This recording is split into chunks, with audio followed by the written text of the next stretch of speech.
You're listening to an audio article by the Common Constitutionalist.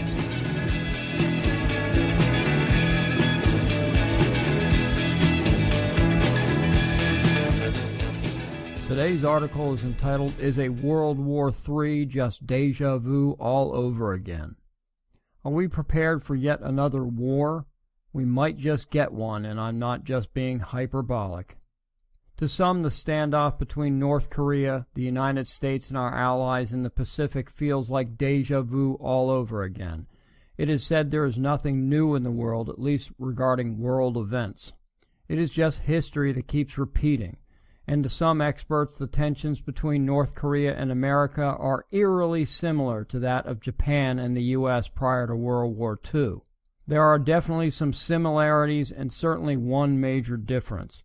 Prior to the run-up to World War II, Japan had been an ally and trading partner of the West, particularly of the U.S. and Great Britain. Japan purchased much of its oil, steel, and scrap metal from America.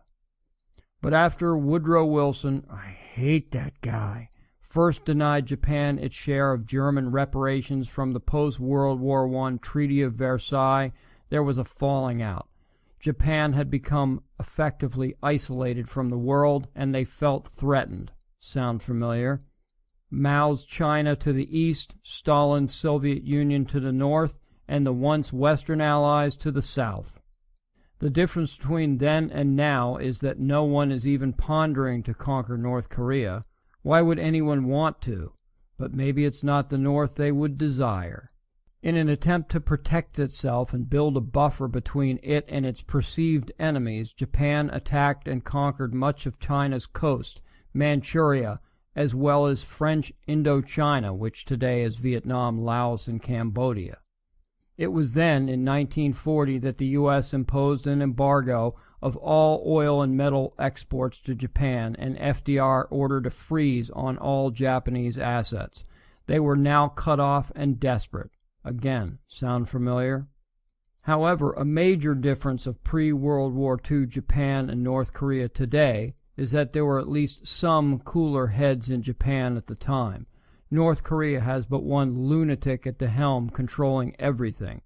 Pat Buchanan once described Japan at the time as a two-party system, a war party and a peace party. North Korea has but one, the former. The Peace Party attempted to negotiate an end to the embargo, but to no avail. For their failure, the Peace Party was summarily tossed, and Hideki Tojo's War Party assumed control of Japan. While all this was occurring, America was in tough shape. In 1939, when Hitler invaded Poland, our military was in shambles. We knew it, as did everyone else. Our fighting force was barely greater than that of the Netherlands. Thanks to General George Marshall convincing FDR to stop denigrating our military and start building it up, we were able in a relatively short period of time to do just that.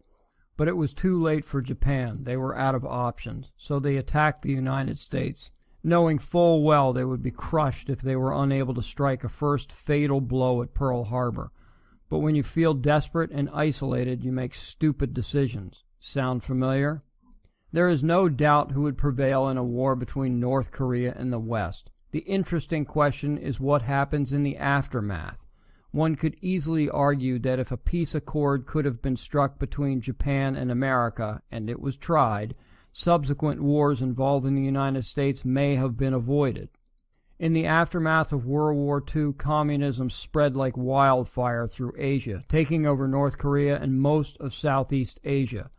The Soviets cemented themselves as the evil empire, and we were compelled to halt the spread of communism by means of the horrific conflicts in Southeast Asia, Vietnam, and the Korean Peninsula. So what will occur in the aftermath of this war, should it occur? Would the Chinese decide to just take the entire Korean Peninsula, north and south? While we're busy with North Korea, would they decide to finally annex Taiwan? And what about Putin and the Ruskies? Might he also take the opportunity to expand?